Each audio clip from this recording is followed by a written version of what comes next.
আছে, আমরা সবাই বসে যাই। যে সৎসঙ্গটা অনুষ্ঠিত হচ্ছে এটা কিন্তু এক আধ দিনের ফল নয়।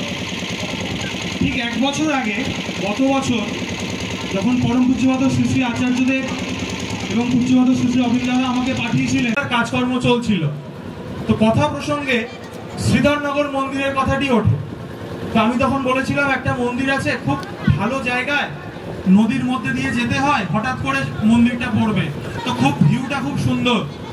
তো এটা শুনে অবিন্দাদা বলেছিলেন তাহলে তোরা লঞ্চেই একটা সৎসঙ্গ করতে পারিস, লঞ্চে সৎসঙ্গ করতে করতে যাচ্ছিস। আমি বললাম যে আগে আপনি বললেই হবে। তিনি বলেছিলেন সেই বছর, কিন্তু সেই সময়ে কাজটা চলতে চলতে কিছু প্ল্যানিং এর পরিবর্তনের জন্য সৎসঙ্গটা আর হয়নি।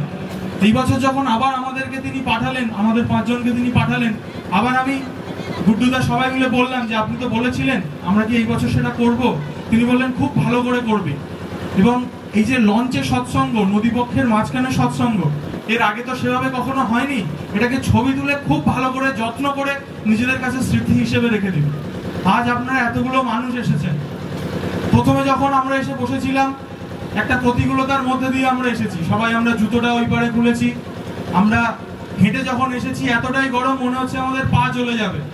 সেখান থেকে আমরা এলাম, আসার পরে যখন ওই লোহার ঘাটটাতে উঠলাম সেখানে গিয়ে আরো গরম, আমাদের পা জ্বলে যেতে পারতো, কিন্তু কারোর পা কি জ্বলেছে?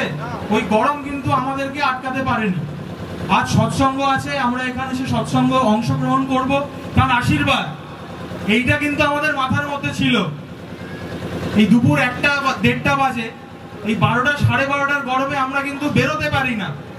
আমরা কিন্তু এখানে খুব আনন্দ করে বসে আছি, এই গরমে আমরা নাচও করেছি ঠাকুরের দয়ায়। তাহলে যদি আমরা বেরোই এইভাবে মানুষের কাছে, সেটা কি সম্ভব? এই যে এত মানুষ আমরা আছি, এই মানুষগুলো প্রত্যেকেই যদি সপ্তাহে অন্তত একদিন একবেলা করে আমরা বেরোই একটা মানুষের বাড়িতে যাওয়ার জন্য, সেইটাই আচার্যদেব দাদা বলছেন, সেইটাই অবিন্দাদা বলছেন। আজ এখানে সৎসঙ্গ বহু জায়গার মানুষরা এসেছেন, বাইরের থেকে বহু জায়গার মানুষরা এসেছেন।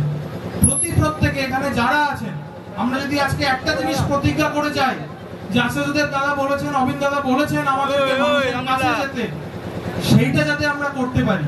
একটা দিন একটা বেলা আমরা যেন যাই, প্রত্যেকে যেন যাই। আজকে কিন্তু এই প্রকৃতি, এই গরম, এই রোদ আমাদেরকে আটকে রাখতে পারেনি। আমরা সবাই মিলে আনন্দ করেছি, আমাদের বসতে কষ্ট হয়েছে, জল পিপাসা হয়েছে, তার সত্ত্বেও সবটা কিন্তু আমরা করেছি। তাহলে এইভাবে যদি আমরা করতে পারি, আমরা অবশ্যই করতে পারবো। আসলে তারা বারবার করে বলছেন যে দীক্ষাপত্রের কাজ করো, দীক্ষাপত্রের কাজ করো। আমাদের এই প্রত্যন্ত এরিয়ায় আমরা প্রত্যেকে চাই যে আচার্যদেব দাদা আসুক, চাই না? আপনারা চান না যে আপনাদের এখানে আচার্যদেব দাদা আসুক? আপনারা সবাই জানেন পরম পূজ্যপাদ শ্রী শ্রী আচার্যদেবের আসাম, উড়িষ্যা, ত্রিপুরা, বরাক ভ্যালি ট্যুর হয়েছে, সেখানে তিনি গেছেন পরিবার নিয়ে।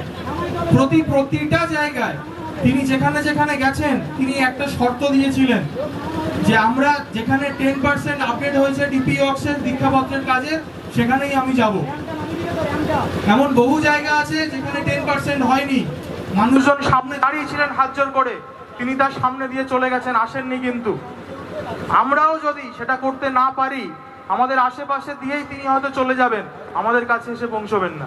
যদি আমরা প্রত্যেকে চাই আমাদের এখানে তিনি আসুক, পরম পূজ্যপাদ শ্রী শ্রী আচার্যদেব দাদা আসুক, তাহলে আমাদেরকে আগে কাজ করে প্রমাণ করতে হবে।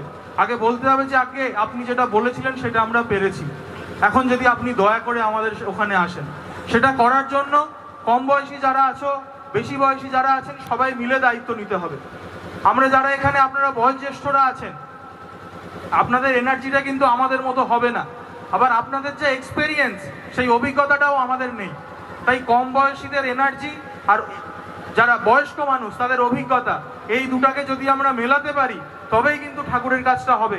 আজকে এখানে হয়তো একটা লঞ্চে সৎসঙ্গ হচ্ছে, যদি এরকম করে আমরা চলতে পারি আরো 2-3টে হতে পারে, আরো মানুষ হতে পারে, আরো আমরা আনন্দ করতে পারি। সবাই এটাই আমরা চেষ্টা করি, আমরা যেন অন্তত একদিন একটা বেলা ঠাকুরের জন্য বেরোতে পারি, ঠাকুরের কাজের জন্য বেরোতে পারি, ঠাকুরের মানুষের কাছে বেরোতে পারি। জয় গুরু, সবাই ভালো থাকবেন।